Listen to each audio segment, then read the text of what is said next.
Kain is deified. The clans tell tales of him.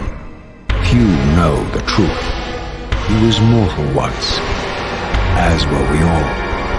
However, his contempt for humanity drove him to create me and my brethren. I am Raziel, firstborn of his lieutenants. I stood with Kain and my brethren at the dawn of the Empire.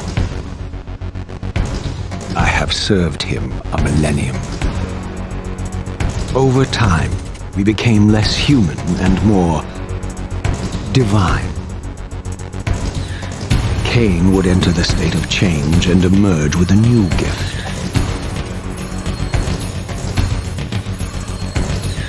Some years after the Master, our evolution would follow.